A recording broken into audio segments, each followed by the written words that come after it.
Good. All right. I think we're ready to begin. Yes. Tonight, we're going to be looking at liturgy and illumination.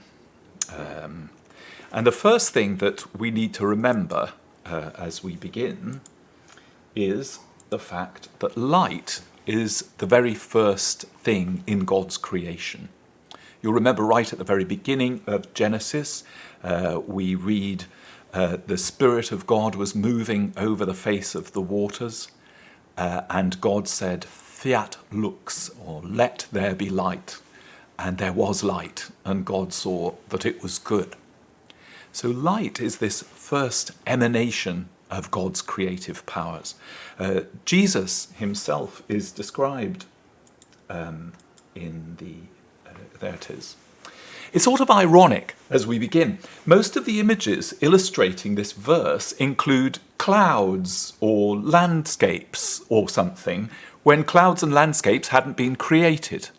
It's almost as if the people creating the images couldn't imagine light as light. They could only imagine light as being there to illuminate something else. And I think that we've got to get over that even before we begin to talk about what we mean by illumination or light as the first of God's creation. Uncreated light, and then this light that is manifested through God as pure light and nothing else. Not because it's showing up something else. Not because it's in contrast to this, that, or the other, but apart from darkness. But light is there as the first of God's created works. Also, we see in the beginning of John's Gospel, Jesus is described in this great Johannine hymn as the light of the world. And Jesus himself describes himself in that way. In John chapter 8, verse 12, in one of these great 7 I am statements, Jesus says to the people, "I am the light of the world. Whoever follows me will never walk in darkness, but will have the light of life." And we make these connections in our liturgy all the time when we see that in the Nicene Creed, for instance, we say, God from God, light from light, very God from very God, begotten, not made, of one being with the Father, through him all things were made. So every time we celebrate Holy Communion and recite the Nicene Creed, we remind ourselves here that light is the first of God's creation. It stands for any way in which God is made manifest to us. But we've got to free our minds from the idea that light is simply there to show us things. It's not, at least not in the way that we look at it in the Bible. This light stands for the way in which God's made manifest to us, but the light remains mysterious. It remains pregnant with meaning. It remains bursting with life. After all, from the light of God, from the sun, all life on earth flows, and all eternity flows too. If it wasn't for the sun, if it wasn't for the light of God, nothing else would exist. We need to sort of understand light in those terms before we begin to think about it in terms of Christian liturgy. We can see perhaps an easy way into this by looking at the importance of light in the most ancient of sacred spaces. So here we can see it in Stonehenge, in its alignment. And here we can also see it in a place called Newgrange in Ireland. Newgrange in Ireland is an ancient Bronze Age hill monument. And as you can see here, with the setting sun on this side, when the rising sun comes up, it's aligned, as you can see, this is what's inside the hill. It's aligned in such a way that when the shortest day of the year occurs, the light penetrates right into the middle of this hill as the sun sets on the shortest day of the year and illuminates the very back of essentially what is the cave. In Hinduism, light is important in the puja. That is the reverence to the Hindu deities. You move the lighted lamp around the statue in a clockwise direction, imitating the passage of the sun. An interesting fact about the orientation of the temple in Jerusalem. If somebody had asked me before this evening, in which way is the temple orientated? I would have said, well, it faces east to the rising sun. But in fact, it doesn't face east at all. It faces in the opposite direction. It faces west. So you go into the temple here from the eastern side, unlike the orientation of Christians' cathedrals and churches, it actually goes in the other direction. So it faces the setting sun. So when the sun goes down, it goes down behind what we would consider as behind the Holy of Holies, behind here. Now, the rising sun does exactly what it does in New Grange. That is, it penetrates from east to west. So the high priest faces west when he's celebrating the sacrifices in the temple. Prostrations also are made in the direction of the west, in imitation, say, the rabbinic authors of the sun that bows down in the sky at the end of the day. And so rabbinic commentators say that the temple's orientated in this direction as a result of our expulsion from Eden. We're no longer allowed to face the rising sun as we offer sacrifice, but we do what all creation has to do, which is bow down before God at the setting of the sun in the west. So it's not the way that Christian churches orientated. In Islam, too, I think I have another scene. The Shekinah, which doesn't mean light, incidentally, means presence or dwelling. Here it is being depicted in art here as a setting sun, if you like, on the other side of the temple. Here is sunset, here is sunrise. In Islam, light plays an extremely important part in Islamic liturgy and prayer. There's a whole surah of the Quran which is called the Surah An-Nur, the surah of light. Here's a quotation from that surah, 24, verse 35. Light upon light. Nurun ad-nurun, al-nurun. Allah guides to his light whomever he wills. There's a very famous mosque in Isfahan, the Sheikh Lotfullah Mosque. It was built during the Safavid Empire and construction began in 1603. It's considered to be a great barakah, a great blessing, if you can place yourself in the light of this window on a certain day of the year when it streams in this really dramatic fashion and bathes the person in prayer in light. Here is the Nasir Al-Mul Mosque in Shiraz. This was begun in 1876, and you can see here, even though there are no depictions of people in the windows, Islamic art uses these designs and patterns in glass, reflecting Surah 24 and bathing the area in which people pray in this beautiful, extraordinary light. You can see to cleanse our palates. Here, they even do it with the modern mosques that they've designed. Here, it's white light in all of its patterns that the worshipper is bathed in, but the principle is the same. Now, Christian churches are oriented towards the east. The door is in the west and the altar is in the east. This is the ruins of Fountains Abbey, I believe, in Yorkshire. And you can see here, because all the glass has gone out of the windows, it's a ruined abbey after Henry VIII, the rising sun coming through the east end window of the abbey. And here you can see the rising sun coming through at Ronchamp in this one tiny window by Le Corbusier. Actually, it's dotted with a few windows, perhaps. No, these are candles on the inside, I think. Are they? Probably just little, windows. Little Like apertures blinds, yeah. here, as if it's sort of evoking the light of the sun and the planets or something coming through. But you can see the rising sun coming through the window of Le Corbusier's Notre-Dame des Monts, I think it's called, Our Lady of the Heights. We're going now to look at a few manifestations of light in the Christian liturgy. Icons, illuminated manuscripts, stained glass, light as viewed in the Reformation, light or illumination through photography and through films, and the current world of screens and cameras.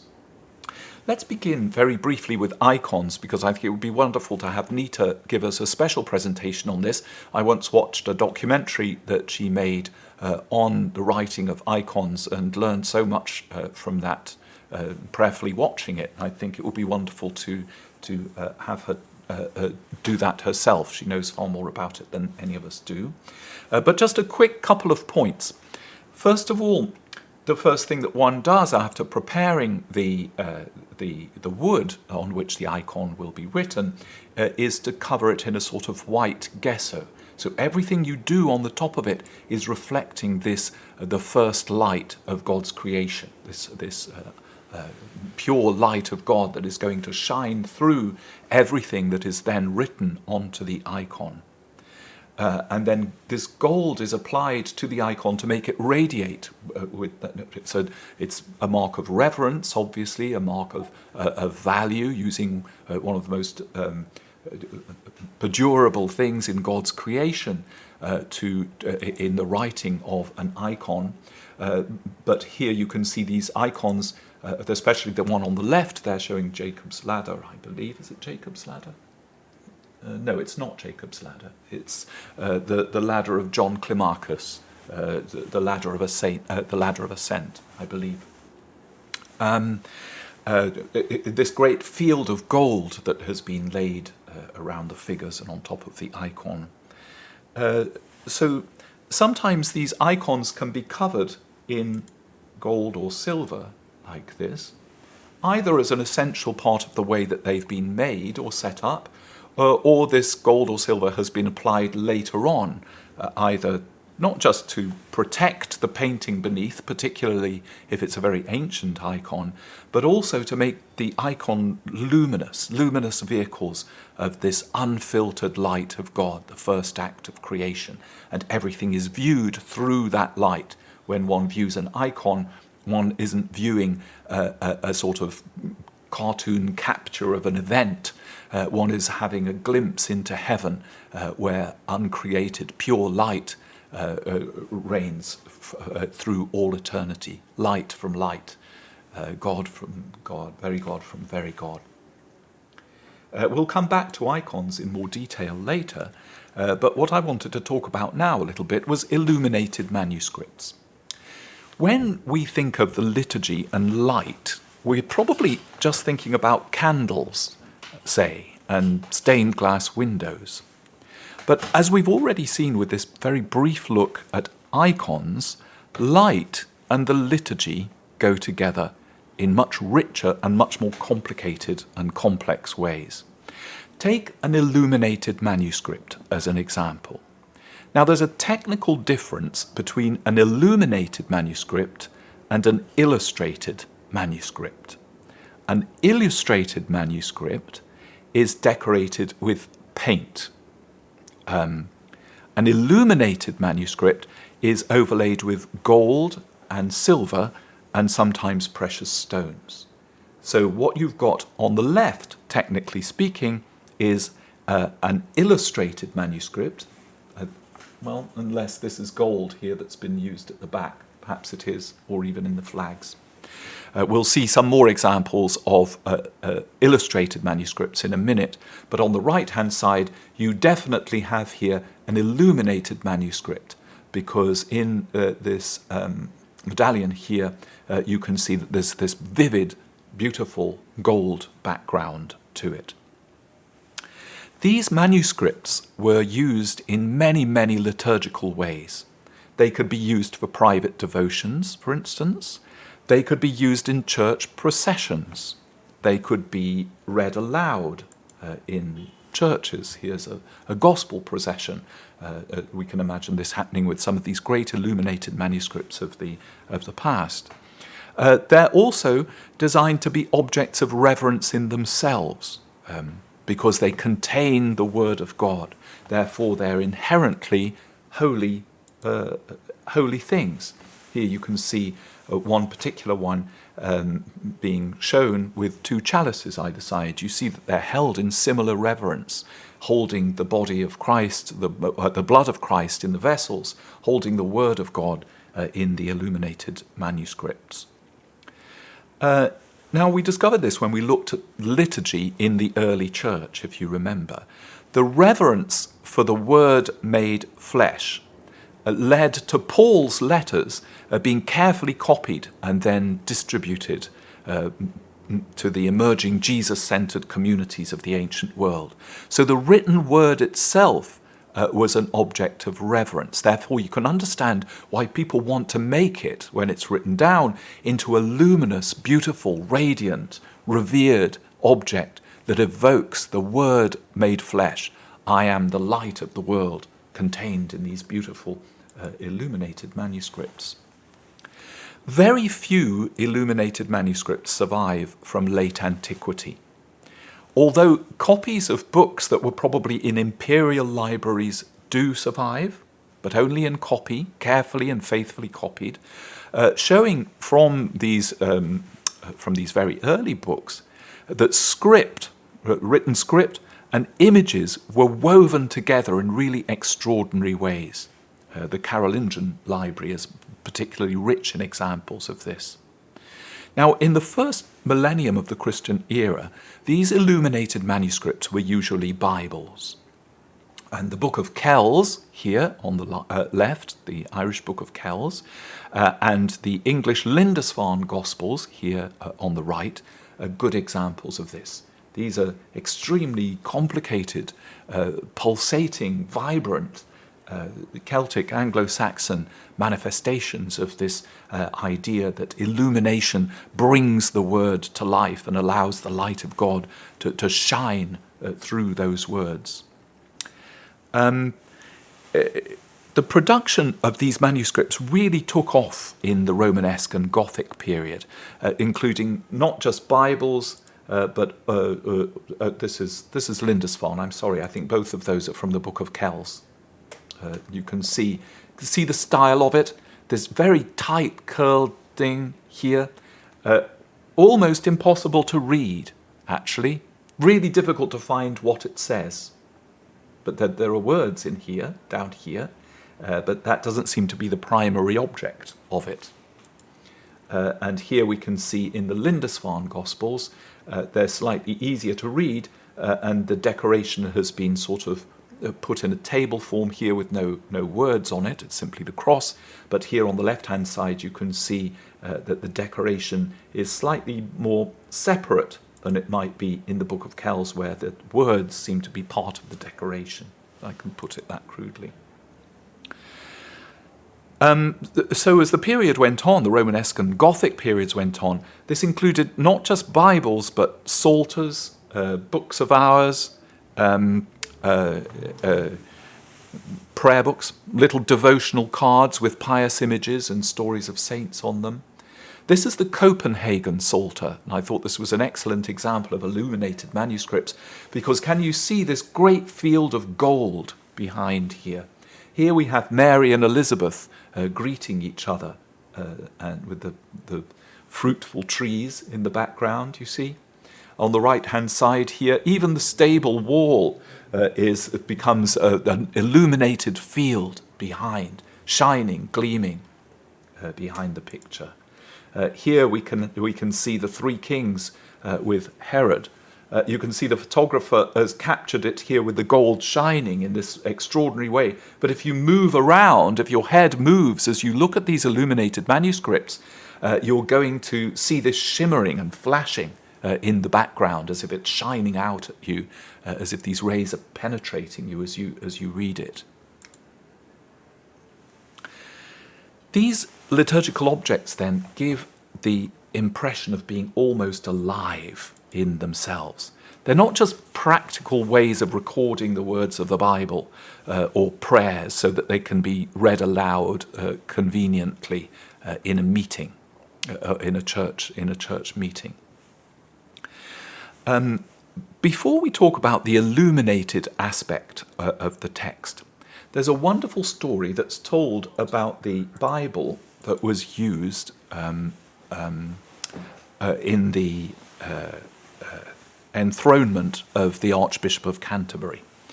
The St. Augustine Gospels that you can see here on the screen in front of you are the oldest surviving illustrated Latin Gospel in the world. They're currently, I believe, in the British Library rather than in Canterbury Cathedral Library. This Bible was carried open in procession during the first hymn of the enthronement of the Bishop of Canterbury. The pages are made of vellum. They're not paper or papyrus, they're calf skin.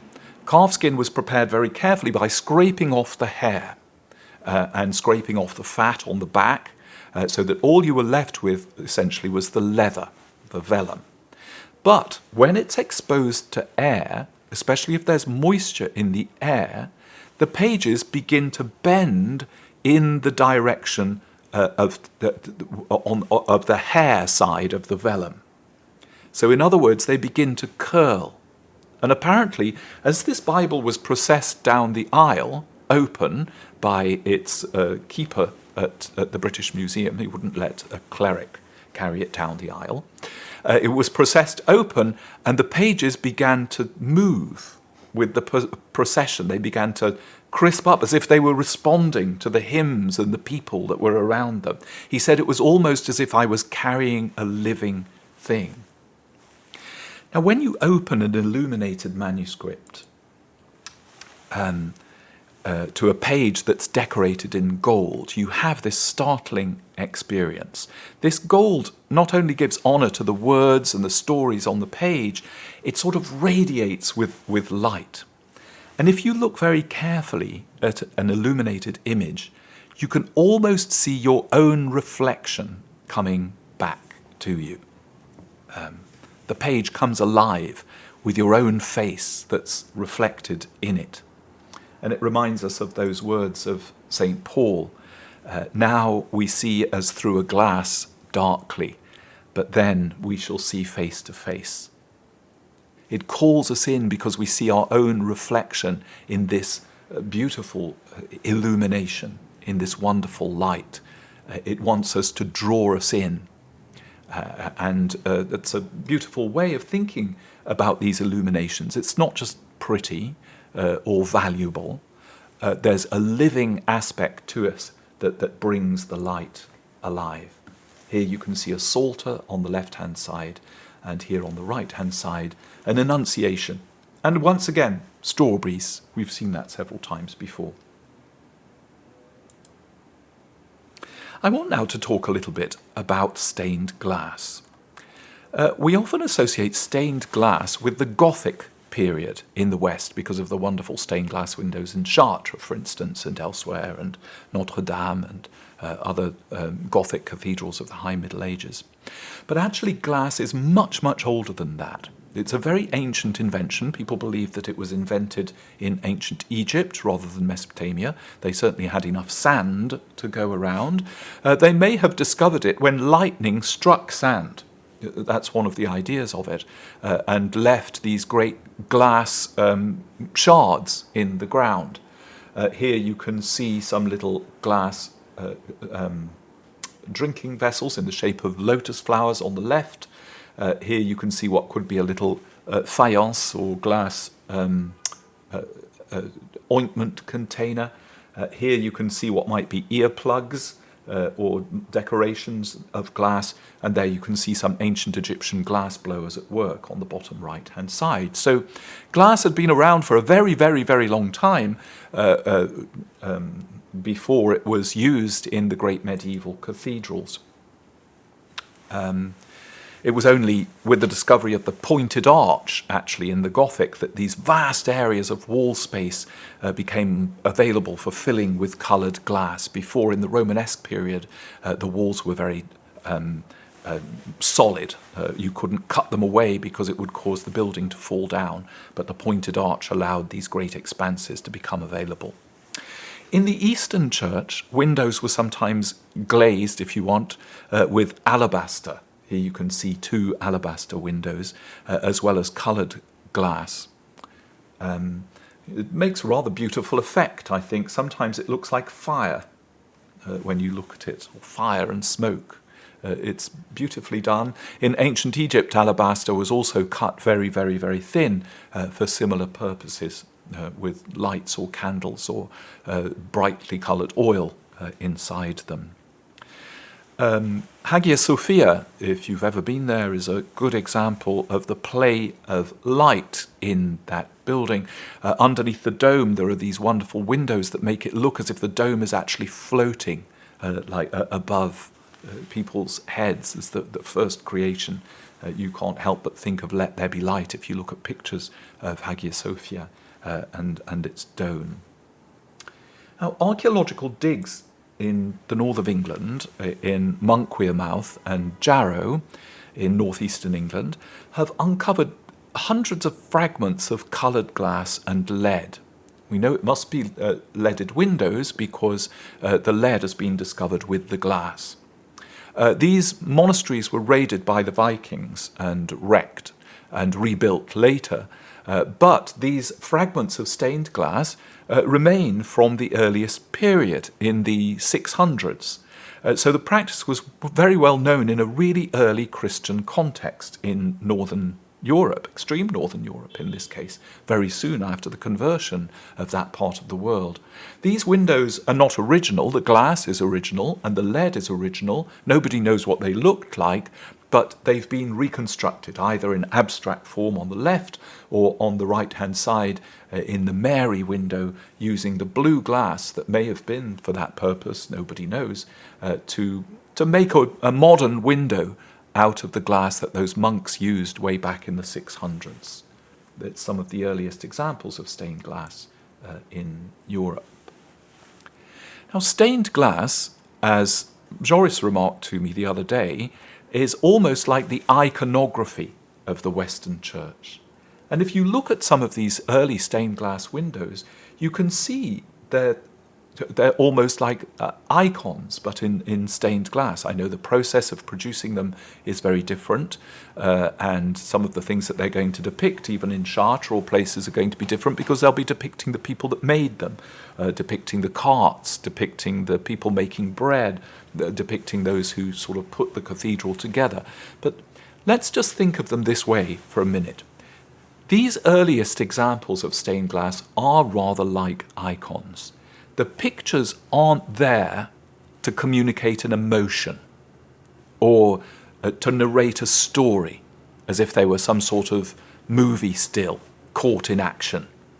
They're majestic. They seem to inhabit a different plane, a different time, rather like the Gothic statuary on Chartres' west work. If you look at these figures, I know they're elongated Gothic figures, but what time or place do they belong to? Does that matter? They seem to belong to eternity. Their feet are not on the ground. They're floating. They seem to be floating somewhere out of time and out of space, in a place of eternity and in a place of peace, rather like what they now look like, transfigured and glorified in the presence of the undying light of God's love. So you can see the same style, the same idea comes through in these early stained glass windows that seem, when they depict a saint, to be depicting the saint outside time and place. But when they're depicting an event, like the Annunciation here, that could very well be the way in which an icon might be depicted. Or down here, the Virgin and Child. And here, I think we have one of the donors, probably. But here it seems like a series of icon panels that have been mounted in a wonderful iconostasis that's made out of stained glass. So these figures are there to let the light shine through them, to bathe this liturgical space with the fragmented rays of God's first creation, when God said, "Let there be light." And there couldn't be a more fitting medium than stained glass to illustrate Christ in glory as the light of the world, as we see here in Chartres. And here again, the very famous window of Notre-Dame de la Verrière in Chartres again. Iconic in the way that it's depicted, even to the extent of the angels hovering around there with incense and seem to be not belonging to the same plane. Look, these are descending or sideways. There's a sort of suspension of place in the way that all of this is put together and the light shining through it. I want to talk a little minute about the Gothic and light, because this is a really important period when we're talking about illumination. Dionysius the Areopagite claims to be the person converted in the Bible, but he was probably a Syrian theologian who was writing in about 532. Dionysius in his book speaks of these celestial hierarchies. It's where we get the ranges of angels from, and the cherubim and the seraphim and all of the rest of it. And he speaks also of this process of theosis, the divinization of a Christian through a deepening identification with Christ. And he speaks of the first emanation of the divine being, that is, the first way in which God expressed God's being, as being the creation of light in the book of Genesis. This is very important to Dionysius. This Dionysius, incidentally, was supposed to have written a letter claiming that he'd witnessed an eclipse at the time of Christ's crucifixion, but that all seems to be part of the forgery, where he's claiming to be the Dionysius of the Bible, where he's actually a Dionysius of 532 AD. Now, in 827, the Byzantine emperor, Michael II, gave a manuscript of Dionysius the Areopagite to Louis the Pious, who was the Carolingian king. Here he is being crowned. There he is, sort of kneeling on the ground. And he gave this manuscript to the monastery of Saint-Denis, near Paris, to the north of Paris.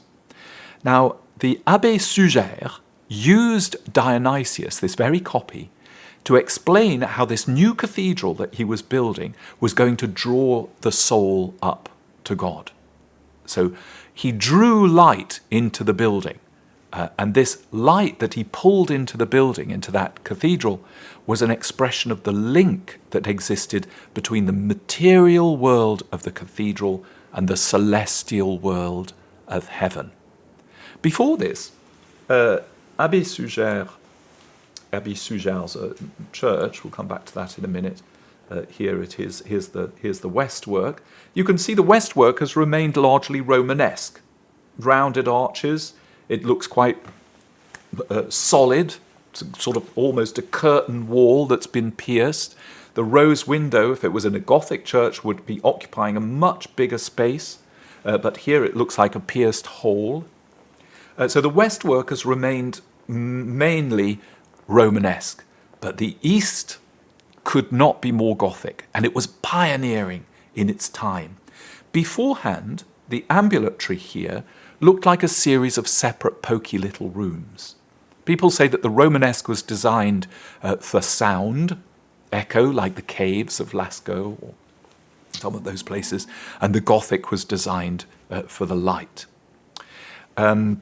What he did was to sort of demolish this back part of the ambulatory, fill it with light by using these slender columns, pointed arches, which allowed these great translucent walls of glass instead.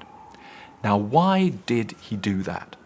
Well, here's his explanation. This is on the Great Western Door. Whoever thou art, and if thou seekest to extol the glory of these doors, marvel not at the gold and the expense, but at the craftsmanship of the work. Bright is the noble work, but being nobly bright, the work should brighten the mind, so that they may travel through the true light to the true light where Christ is the true door. You see? So he's talking about the doors of the cathedral, and he's saying that these are the doors to the cathedral, but the door to the divine realm, the door that leads to the divine presence is light, light itself. Christ, the light of the world. I am the door of the sheep, he says, as well as I am the light of the world. In what manner it be inherent in this world, the golden door defines. The dull mind rises to truth through that which is material, and in seeing this light, it is resurrected from its former submersion. It's a bit of a complicated translation of the Latin. But light is beauty itself. God, like light, penetrates the entire universe. And as many of the medieval scholastic theologians believed, light beautifies, because without light, all is darkness, all things are ugly. He says the doors, incidentally, are flanked by the wise and foolish virgins. You remember the story of the wise virgins carrying their lamps and being admitted, and the foolish virgins allowing their lights to go out and being excluded in the darkness. So this anagogical view that everything in the universe reflects something about God. We saw this in medieval liturgies and all of the rest of it. The pelican is there to illustrate the Christ's bleeding out to feed his own children. The light is there as the supreme example, the one example that we've got of the abiding light and glory of God that existed outside even the created order, the first of God's creations.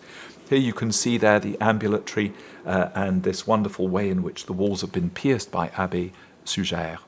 He says, "Thus, when, out of my delight in the beauty of the house of God, the loveliness of the many-coloured gems has called me away from external cares, and worthy meditation has induced me to reflect, transferring that which is material to that which is immaterial, on the diversity of the sacred virtues. I neither exist in the slime of the earth, nor entirely in the purity of heaven." So the light is holding you between the created and the uncreated glory and majesty of God. By the grace of God, I can be transported from this inferior to that higher world through the light that he's drawn into the cathedral. So we saw in Romanesque churches, especially those pilgrimage churches in southwest France, that this ambulatory behind the choir gave access to these absidials or radiating chapels. You can see one of them on the right, and you can see them arrayed behind the altar on the left. Abbé Suger succeeded in suppressing this impression that there were separate tiny little rooms, which you'd find in a Romanesque church, and turned the whole thing into this wall of light. This ambulatory is now related to what's happening here on the altar. The light is now flooding the altar too. It's not just in tiny windows in the ambulatory, it's filling this whole space, the most important and sacred space of the cathedral. Now, as the medieval period drew to a close, here we have it again. Can you see how filled with light it is because of this at Saint-Denis? As the medieval period drew to a close, the depiction of these images in stained glass became more and more sort of mannered. It lost a lot of that sort of ethereal and subliminal qualities that we saw in the earlier glass. Now it seems to be in time, in space. Things seem to be happening. There's movement going on. The figures have started to tell a story. They've started to communicate an emotion to those who are engaged with them. And that's led to a certain sort of opacity in these stained glass windows, that they've become less a vehicle for the divine light to saturate the church and more a storybook an illustration that is using the light for some other purpose, to light up a story. Now that's, you can see it here on the right. There's all of these figures seem to be relating to each other and telling a story. I think I may have other examples of that. Here's another example of this, where all three panels now are not separated into independent stories, but have been, they look like narrative blocks. And here's a very good example of it, from the 1500s, I believe. So as the medieval period has sort of wandered through, we've got this interactive stained glass and not that icon-like stained glass that we saw in Chartres and some of those other places. It's partly due to the invention of something called Grizzaria. This Grizzaria technique isn't so much about stained glass, it's more about painting on glass. So as you can see here, the lead simply frames things. It's not part of the construction. The pieces haven't been jigsawed together. This round medallion here has simply been painted on or etched through the Grizzaria technique. And this led to a more painterly style and a less of a sort of radiant, glowing, iconic style in the production of stained glass windows. Grizzaria also lent itself to these rather intricate designs that you can see in many churches. It was also nice and cheap and didn't involve so much fiddling about. It can be quite beautiful sometimes, but it certainly, it is less ethereal. It's very difficult to meditate on. Anything you wanted to say, Joyce, about that? No, I find it interesting because with Grizzaria you also have less, the material of the glass itself is less important because you're not assembling different glasses so much as you are putting one piece of glass and painting on it. Or, like the work of the stained glass is not done so much by the assembling of different pieces of glass anymore.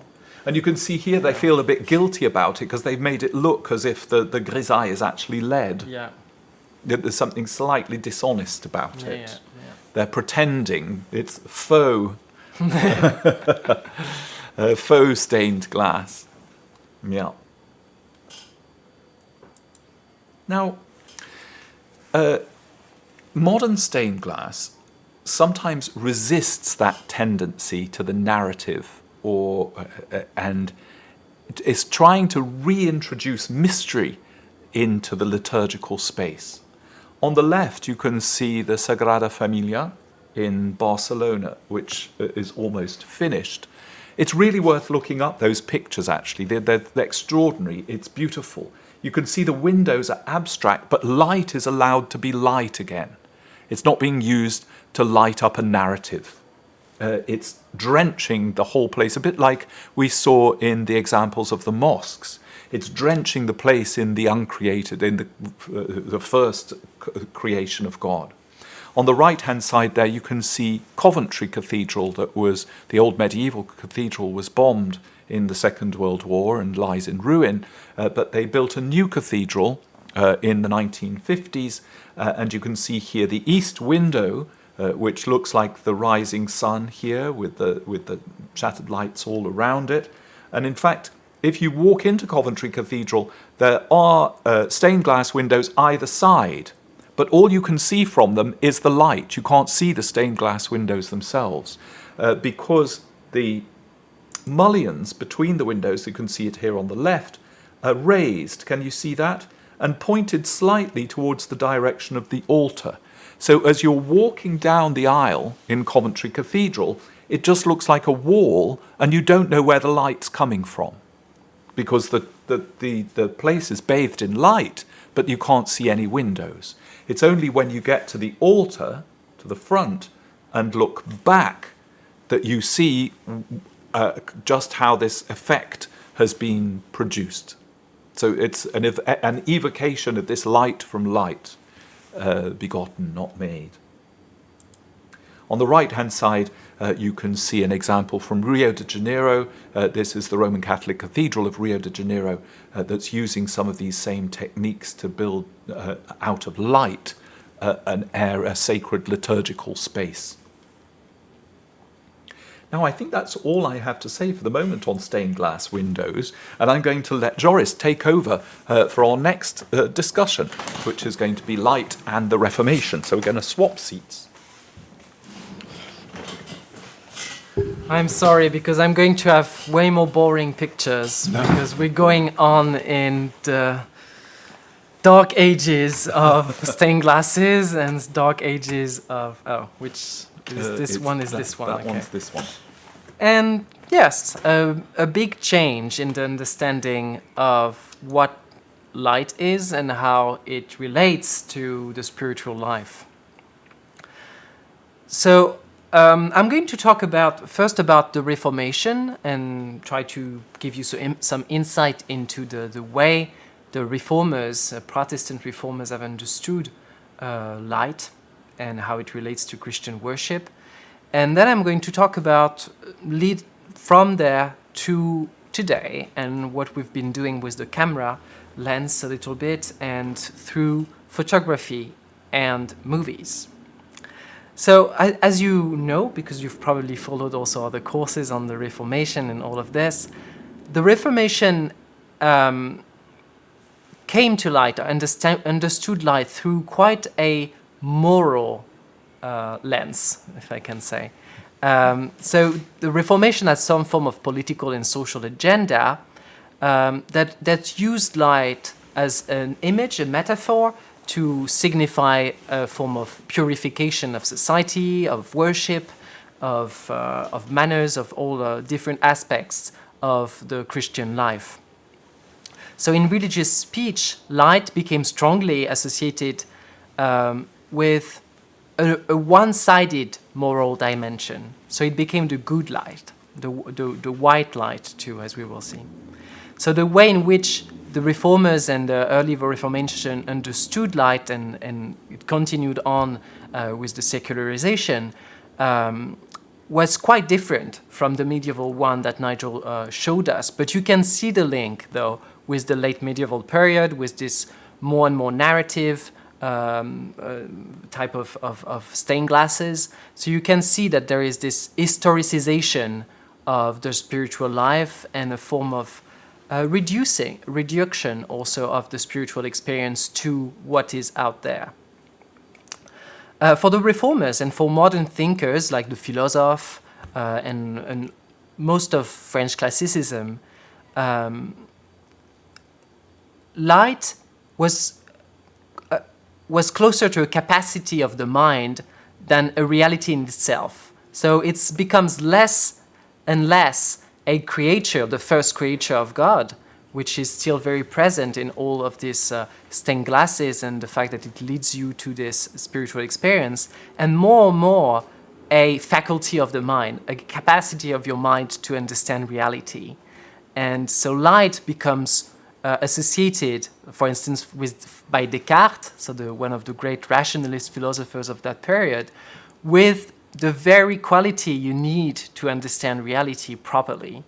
So as he said, like the two conditions for something to be true is clarity and distinction, which are two things physical light can help you with. But he uses this image to actually talk about understanding. So this is using all these images for that purpose. So light in the modern period, the one I'm looking at now, and with the reformers we're full in that mindset, becomes associated with the power of the mind to discover things and to transform the world according to what idea you have of it, what you thought you have discovered. So that's the first image I used here, because you probably we usually never think of that, but it's quite strange when you think of it that thinking and ideas are associated with light. Like there's no apparent reason, for instance, for a light bulb to be associated to something that shows up in your mind when you have an idea, you see? So this is dependent on all this history and modern association of light with a faculty of the mind and not so much a reality, a spiritual reality, a creature of God, and something that you can experience not only through your eyes, but also as a spiritual light, something that is invisible in a certain way. So in cartoon, here you can see one from Disney and another one. You can find thousands of images like this online, and a lot of images from marketing companies and all of this, using this idea of like the good concept, the good idea, represented with some form of light. So our cartoons here are traditionally represented as a light bulb. So this way of thinking is based at the origin on a certain binary that assumes that truth, perfection, novelty, all things which are positive in the modern mindset, are always on the side of light. And darkness is always on the side of error and corruption.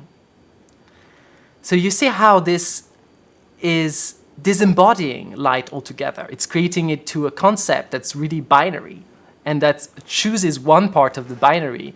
So it's as if light could exist without shade or without darkness. So you see, it's a very theoretical light. It's a light that you never experience. It's not a light that exists, but that's a conception of light that has had power in our daily life. And the fact that most cities have no part of darkness for also reasons of controlling people is because of this change in the understanding of light too, as a way to control people. But a very narrow, a very reduced understanding of light, which is nothing spiritual, it's not really a being in itself, it's not a mystery anymore, it's a way to control people.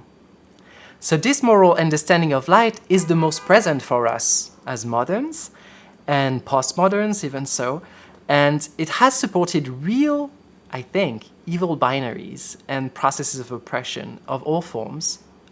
Of course, can think of like the racial binary in America and throughout the world, I would say, and really developed by modern times, which associated darkness with evil and whiteness with good.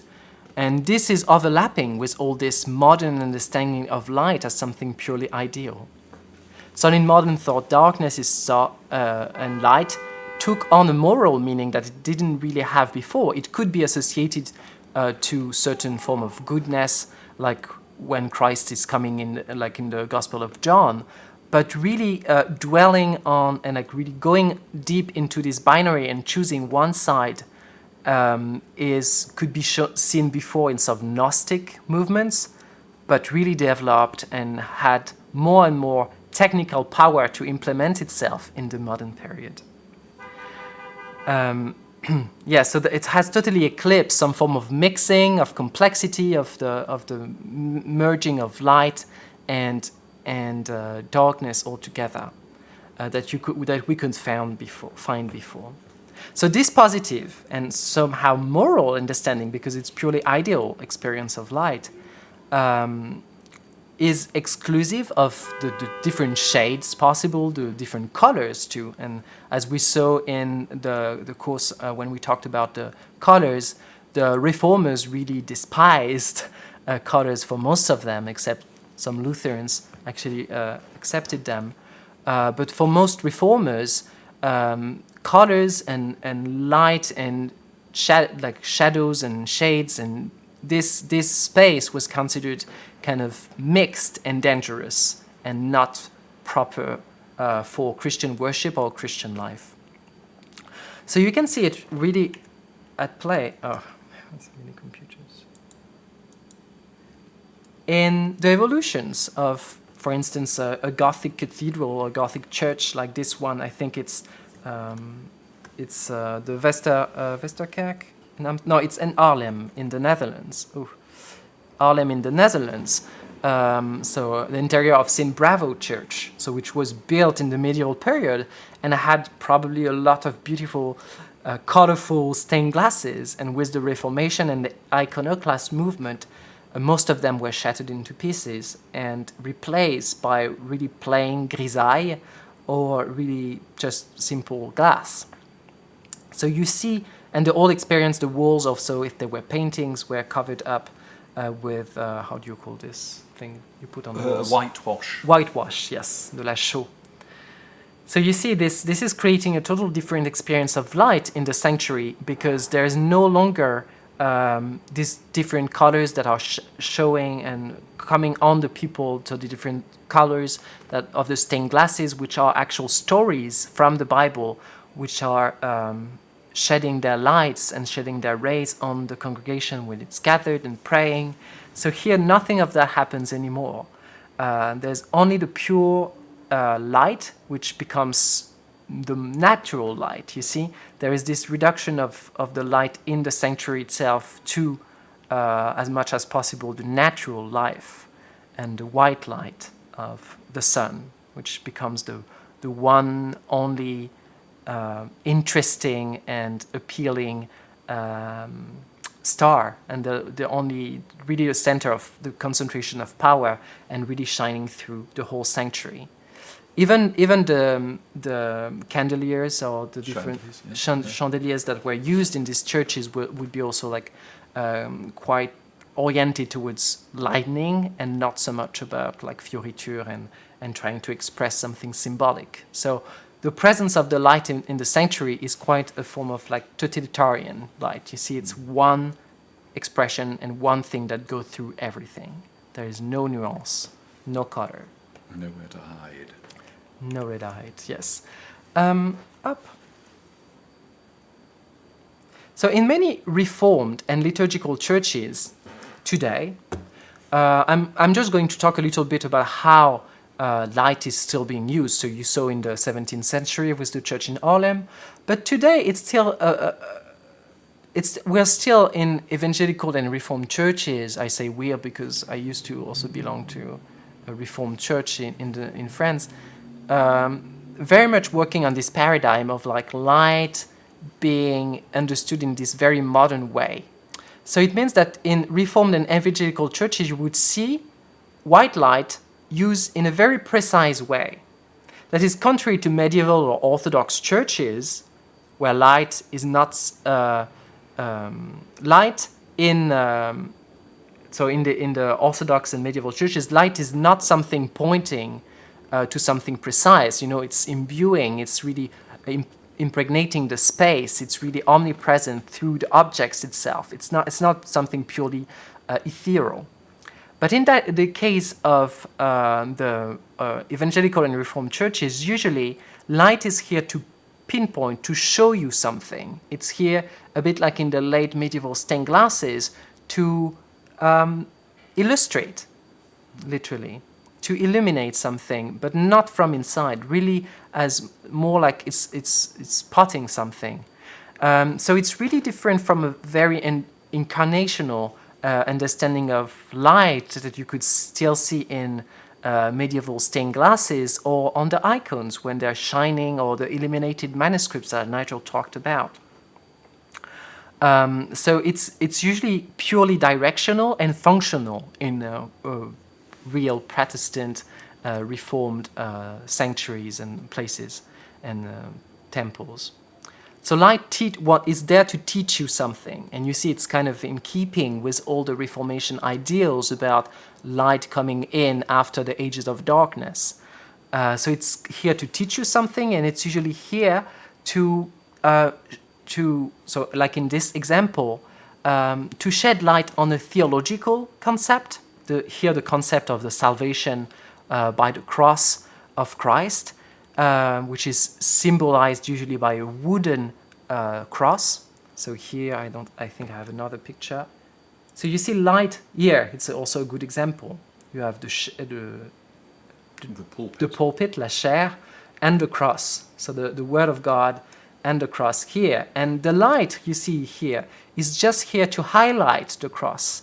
It doesn't have any identity, any reality of its own. It's not the first creation of God. It's not the first creature of God anymore. It's not the light of the world, you know. It's like, it's here to illustrate, to shed light on a concept that's embodied by the cross itself. And the cross itself is not the light of the world either. It's a pure, historical, physical, dry piece of wood.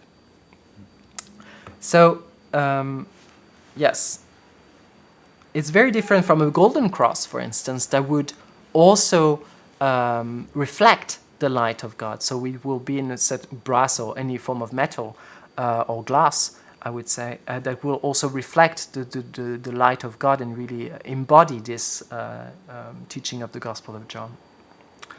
So you see that this rationalist ideology of light, of so-called like conquering darkness, has really prevailed in this type of worship spaces. And it was the motto of the Reformation itself that has been really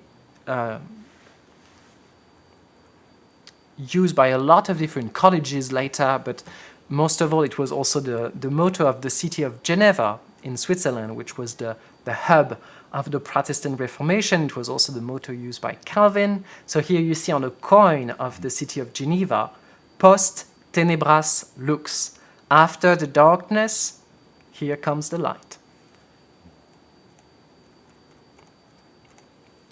Another good example of that is what is called the Wall of the Reformers in Geneva, or the Reformation Wall, or the International Monument to the Reformation, which is in Geneva too.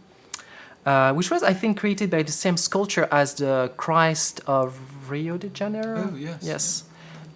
So like the very famous one, how is it called? The Christ...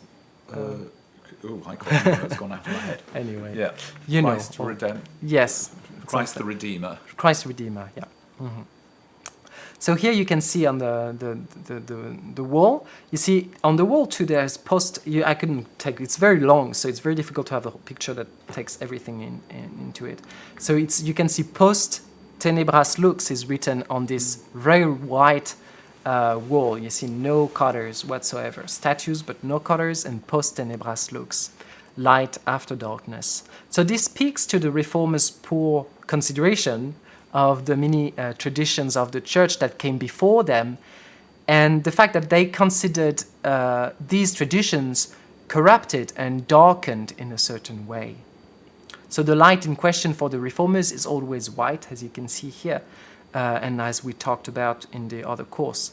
Of course, some movements like the Lutherans still use some liturgical colors, but the overwhelming trend in the Protestant world has been to use light as a pure pointer than actual embodiment of the divine presence. So it's usually understood as in a very ideological way as a monolithic, positive, moral phenomenon. And you want to be in the light, you don't want to be in darkness. So I'm going to show you a picture that challenges all of that. So 2 years ago, in 2019, there was apparently a group of LGBTQ activists who dropped paint bombs on the wall of the Reformers. And so it created this, performance, I guess, both political. And it's really showing us something interesting, I think. Because it was a great scandal in the city of Geneva. So in the city where people, like a lot of the descendants of the Reformation and secularism, they really claim usually that they're for the right to blasphemy, you see, or being iconoclastic. But of course, the iconoclasm doesn't apply to the tenets of this ideology itself. So you see, you cannot be critical of the Reformers as they were critical of the people who came before them. So this was, of course, frowned upon by a lot of authorities in Geneva. But I think it's telling us something about light. The fact that light, darkness, twilight, colors, etc. is talking about power. And it carries certain standards and spiritual attitudes with it that are not neutral, as we could see through the whole history of stained glasses and the history of the Reformation, how the Reformation has related to light.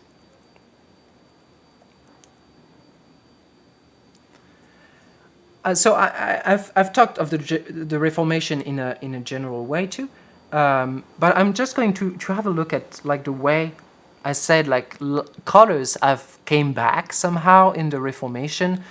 In the Anglican Church, it's really obvious because they have tried to reclaim some form of the Catholic heritage, but also you see it in evangelical movements. The use of colors, whereas a long time ago, like even 19th century, some use of colors were less common.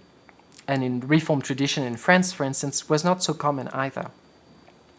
So in the 20th century, evangelical and Reformed traditions have reclaimed colors somehow. But they never really appear with the same embodied depth as in the traditional, the medieval, or the Orthodox experience of it. So they often play a role of illustration again, of an idea, of diversity, of joy, of something like this, you see, rather than being left to themselves or being here imbued with their own spiritual meaning and power. This is some just marketing thing from the Église protestante unie de France, être témoin de l'évangile aujourd'hui. And you see like the little, I don't know what they are, like I would say they're broken stained glasses. They're iconoclastic stained glasses around here. So you see you have very nice pieces of pieces of color, but they're not really saying anything. They're quite, it's quite abstract. It's not even together, you see, so it's kind of expressing something. It's all about expression. Color comes back, but as a way of expressing something, not as a place of presence of God himself or a revelation of God. So it's illustrative and decorative in a way.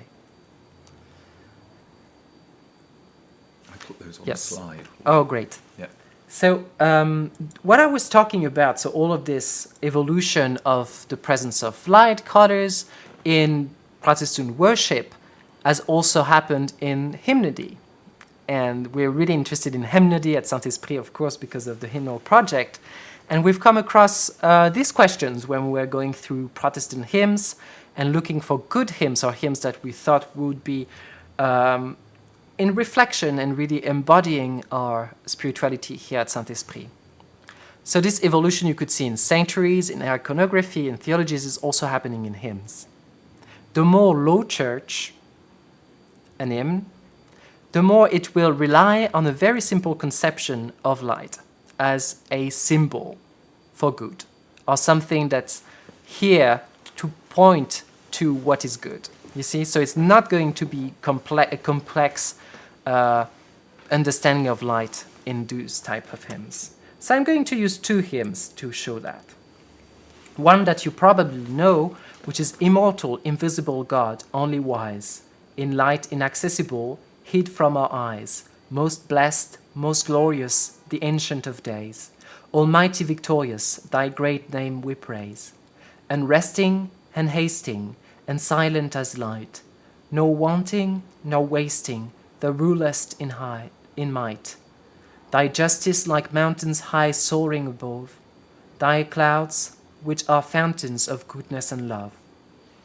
Great God of all glory, great God of all light, thine angels adore thee, all veiling their sight. All praise we would render, or help us to see, 'tis only the splendor of light hideth thee. So it's a hymn which is part of the Catholic revival in the Church of England. I think it was actually Church of Scotland, Episcopal Church of Scotland. Walter C. Smith, published in 1867.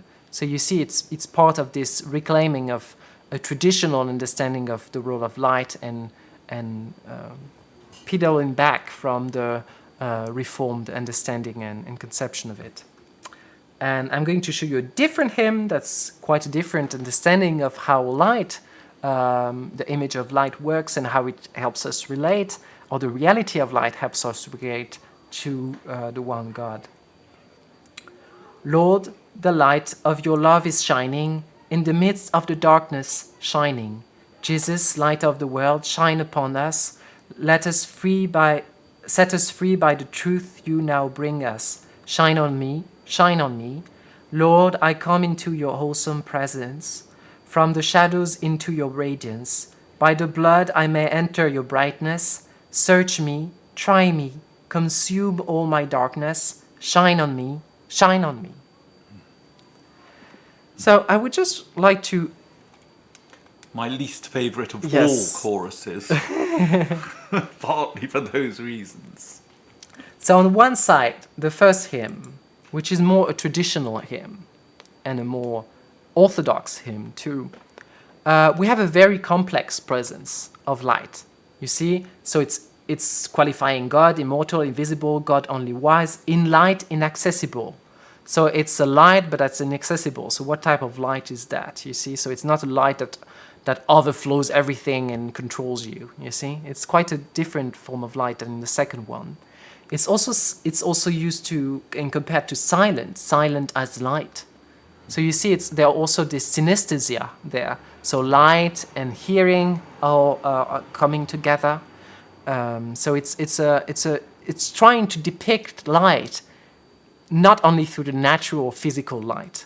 You see, so it's freeing light from itself in a certain way, and from how we can use it to dominate or rule over people, our brothers and sisters. So in the second one, in this one there's still splendor that you're also referring to light, and the inaccessible, of course, in the beginning. So the hidden here also it's really interesting. All veiling their sight. So the angels are in the presence of the light, but they're not seeing, or they don't want, or they're covering their height. So you see, the light is really alive in this hymn in a very embodied way. And the other side, in this one, the second one, it is a very physical and almost optic description of light that defines the relationship to God. So you see, there's this optics, this really optical, natural, physical description of light that becomes the paradigm for the whole hymn. And so it's not understanding light in a spiritual way at all. It's not saying that the light we're seeing is not the real light. It's saying it is, and that's how I want God to work on me. So you see how it can be a bit dangerous.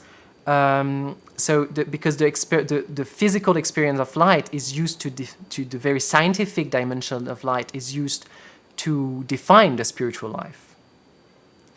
To define the life of God himself. It's also linked to some form of power that's being exerted on the faithful here, you see. By the blood I may enter your brightness, search me, try me, consume all my darkness. You see this, it's quite controlling and quite violent. So that's not the type of hymns we really like at Saint-Esprit. We've seen through these hymns, so light is never really something plain in religious life. The way you relate to it speaks to your spiritual worldview. So at Saint-Esprit we've tended to prefer an understanding of the reality and role of light that's more complex than a very simple Protestant or like modern one that's really uncritical of what it's actually doing with it, you see. And I think that's why a lot of people I've felt dissatisfied too with this type of hymns and this type of piety too, on the long run, and especially when you start to walk yourself into places of darkness. So it is why we sing hymns that are more like the former than like the second one, and we use liturgical colors and candles, and that we have stained glasses, although not so many. And we also use the camera. Mm-hmm. And we want to use the camera in a way that's also prayerful and not just a pis-aller. I don't know how you say pis-aller. For want of something better. For want of something better. So now I'm going to look at, it's kind of stretching it, but it's not, photography and cinema. Because we are all in it at the moment. We are looking at each other through the lens. And we have been worshipping together through that. So Nigel reminded us, so just keep in mind what old Nigel told us about stained glasses and how they were telling the story of the people of God through light. And the pixels, the light through your screen is doing that at the moment. So it's as if we are all living stained glasses now. So let's talk a little bit about the camera now and how it's doing with natural light, and how it's actually maybe through natural light and through maybe technical light too, leading us to the experience of the light divine. So the art of photography, here you can actually see the earliest photography, the oldest one. The art of photography was started in, well, almost 200 years ago now. This one picture was taken in Paris, as you could imagine, in 1836. It's a daguerreotype, so it was invented by Monsieur Daguerre, and it's the earliest picture. And you can see there's a man here. It's actually the first picture of a man, of a human being, here. So it's quite a touching picture. But you see, it's not saying anything. It's just, I mean, it's purely naturalistic in a way. You see, it's just a picture. It's not doing anything artsy about it. You see.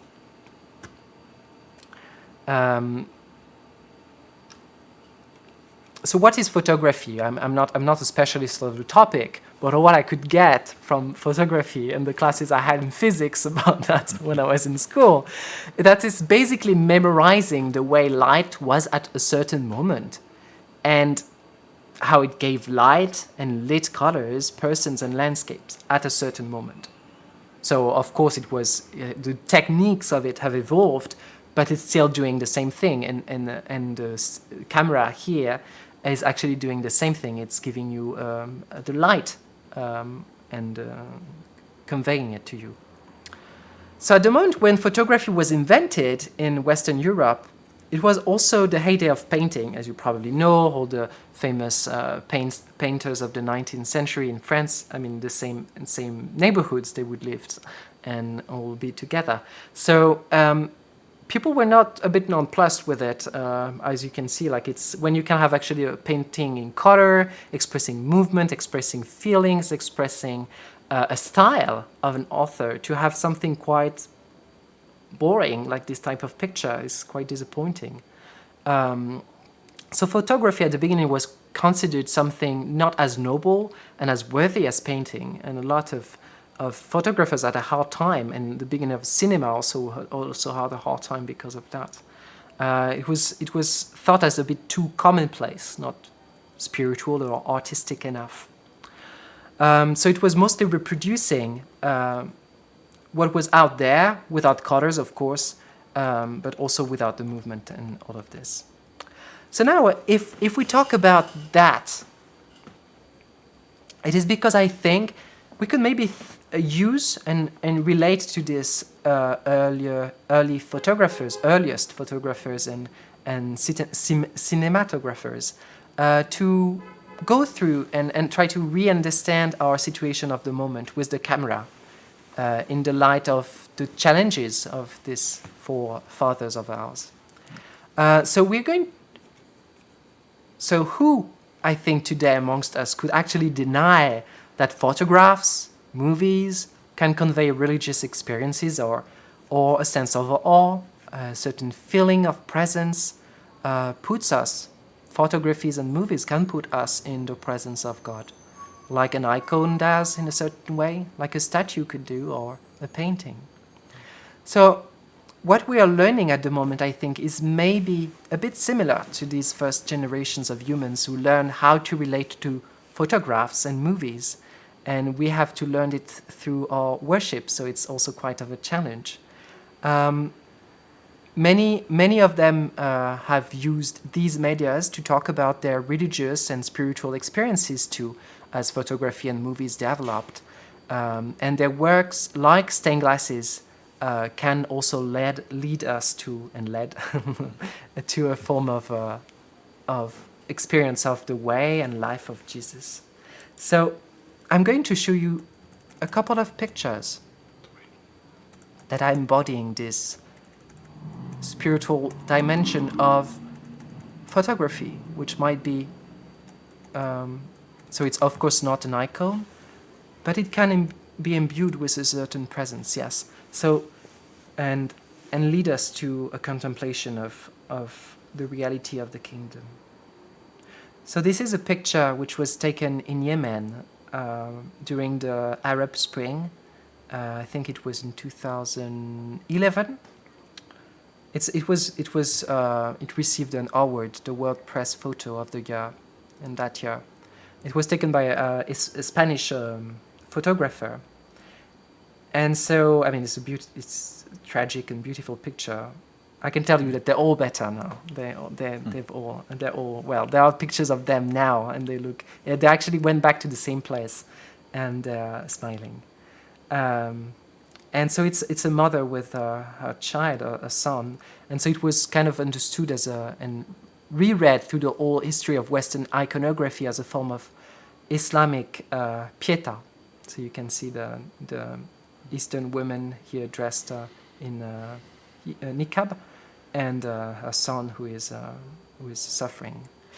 So you see, pictures, even if they're not icons, can also give us some experience of divine realities, and here the reality of the crucifixion. It looks like une descente de croix. It can also be that's another photograph. It has done mostly humorous and daily life pictures. Is René Maltête, and he has taken a lot of pictures who also have some religious undertones and ironic, or just invites us to relate things. That's probably one of good definitions of religion too, to help us relate things and see how things are different, not so different, relate to our own selves too in our lives. So this is quite a fun picture with the nuns here under this poster of the 7 péchés capitaux, and you can see the big contrast that's talking about the society of that time to the religious life of that time, and how it's been challenged at that period in the 60s, 70s by liberation movements. And other pictures of his, which is quite beautiful too. It's called le halo halo. So the halo, can you say? The halo in the water. In the water. Halo halo. Yes, so there's a little something, probably through a stone or something in the water, and there's a little plouf, and now it's creating a form of halo, like on a saint, on this man who is probably a monk or a priest. I think he's wearing a cassock. So it's interesting when you think also of baptism in the light of this image. So you have all of this together: baptism, meditation. It's beautiful. So that was something I just wanted to pinpoint at the moment, because I think it's important for us to also relate to what we have been watching together in this spiritual way. Likewise, I think nobody would deny the deep spiritual dimension of certain movies and the way they use the light of the camera, to make us feel, think, remember, imagine, fear sometimes. So movies can make us grow also in faith. There are some movies that I really enjoyed. I want to tell you about how some of them I've found really inspiring, and spiritual food too. So I would like to introduce 2 movies in which there is a deep religious reflection on light.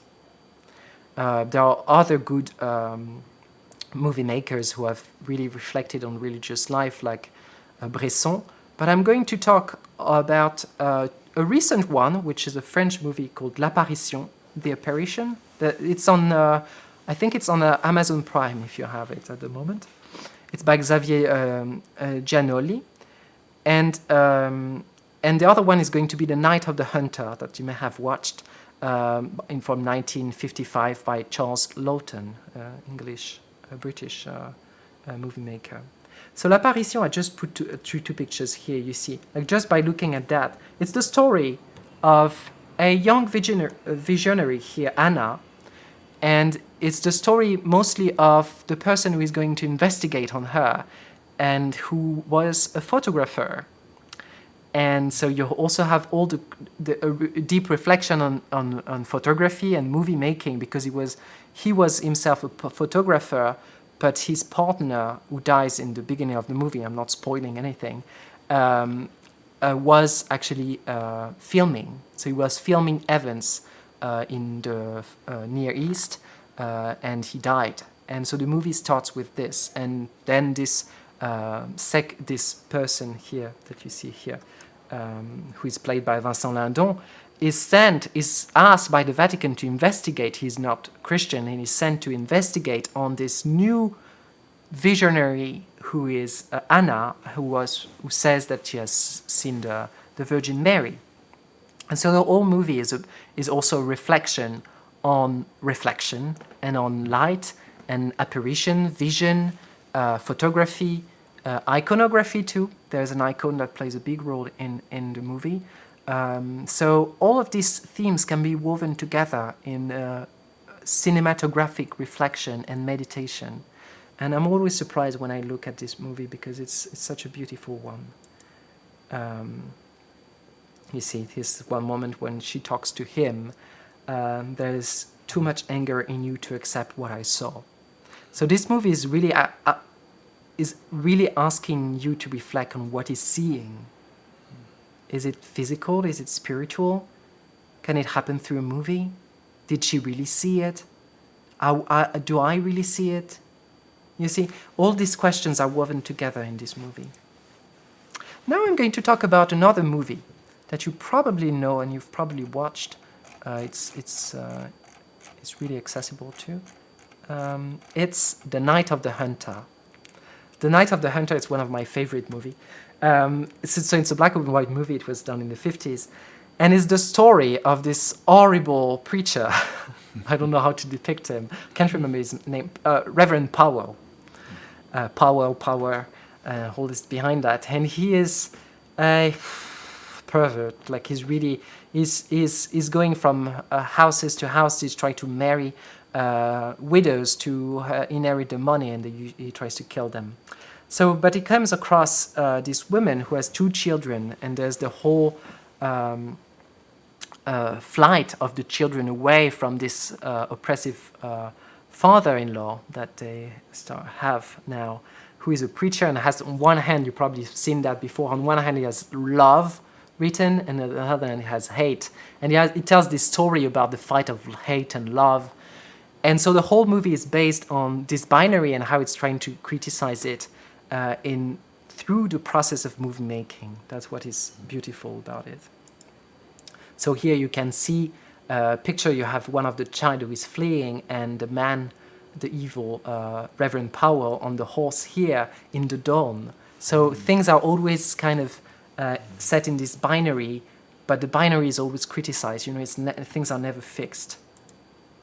That's another powerful image. Of course, it's in the basement with the candlelight. Here you can see the reference to the sacrifice of Isaac, the attempted sacrifice of Isaac. So it's steeped with religious imagery. And this scene was actually quite innovative. Can you say that? Innovative? Yes, innovative. Innovative. Because it's really challenging the depiction that we've talked about since the Reformation and a lot of Gnostic tradition, that darkness is associated with light, and light is associated, darkness is associated with evil, and evil is, and goodness to light. And so here, the good character, who is a woman here, is actually in the dark, you see? And she's actually the only person you can see with a gun in the movie. And the evil one doesn't have the gun, but is in the light here, you see? And that's one of the most beautiful scenes in the whole history of cinema, I think, because they're singing also together. So you see the weaving together of both darkness and light through the process of movie making, through the art of movie making, and all the different, this fantastic art that's movie making, which is like the 7th art that's weaving together so much of Western arts. I'm not going to talk about this movie, but I can just recommend it to you. it's engaging with the question in a very different way, more through humor and kind of like the redemption of computer through humor, I would say. And it's a very spiritual movie too. In French, it's Le Tout Nouveau Testament, and God exists, he lives in Belgium. In French, it's il habite à Bruxelles. It's a very fun movie with a very good it's a Belgian movie, but it's very good francophone actors too. Catherine Deneuve plays in it. Voilà. So I think it was my last slide, at least. I'm going back la parole and to Nigel. We can Thank stay you. where we are, I think. There's no point in Okay. changing. So we had a little look at the way that light has been used or explored or enjoyed through the centuries as part of our Christian tradition in worship and in our liturgy and in our spiritual expression. I just wanted to finish off by making a few remarks about where we find ourselves right now in front of a lighted box, or using pulsations of light to be able to participate in the life of the church. Joris said to me when we were preparing all of this, God is gladly coming through the lens of the camera. That's a nice way of putting it. You see, God is used to light, if I could put it that crudely. That's the first manifestation of God is through light. God invented it. God is it. And so we can view it almost like an icon or an illuminated manuscript or a stained glass window, a photograph or a movie, that what we're participating in or learning to participate in is of a continuum with the past. And it's in its very early days, just like some of those techniques that we've just looked at might have been in their very early days too. They can be used for evil and distortion. Very often we have seen that happening since the invention of the internet and all of the rest of it. But there's nothing inherently evil about the means itself, the way in which we can participate through this. It's an occasion of learning and exploring. I also wanted to say that it's a question of craftsmanship and skill too. Think of the skill and the devotion and the craftsmanship that went into creating the things that we've been looking at. We can live stream, we can broadcast our services with the same sort of careful pride, if you want, as those people who came together to produce the stained glass windows of Chartres. Were they always happy with what they'd done? Did the illuminators of those manuscripts occasionally feel limited by the physical means at their disposal to express something that is ultimately beyond any words? I think just like them, just like the people who make the icons and the stained glass and the illuminated manuscripts and the movies and the photographs, we're all called to use light to the glory of God and to the service of God's people. Here you can see on your screen something from a few days ago of the renewal of baptismal vows. 350 people participated through Zoom. We talked about those stained glass windows frozen in space and frozen in eternity. And somehow these Zoom screens sometimes remind me of that. God's saints frozen in these boxes. Perhaps not all looking like they will look on the other side of glory. In fact, very often not. But still, it evokes the same sort of image in my head in some ways. I'll never be happy with it. I'll never think it's the only way to do it. But then, perhaps some of those things in the past have been viewed by Christians in the past in a similar sort of way. They've all been folded into our church tradition. They've all become a part of the way in which we express ourselves liturgically, sometimes even unconsciously, perhaps. But that's not to say that this method of doing that exact same thing won't have its time and its day too. Good. Well, if you have any comments, any questions, or you'd like further information on something, just leave a comment down below and we'll monitor it and reply in the comments. Thanks. We'll end on Our Lady of the Vitrail. Sois notre lumière dans les ténèbres, Seigneur, et dans ta miséricorde infinie, protège-nous des dangers de la nuit qui vient. Manifeste ta présence, Dieu de miséricorde, et protège-nous durant les heures de la nuit, pour qu'au milieu des changements de cette vie, nous puissions nous reposer sur toi, qui ne change jamais. Par Jésus le Christ, notre Seigneur. Amen. Amen. Bénissons le Seigneur. Nous rendons grâce à Dieu.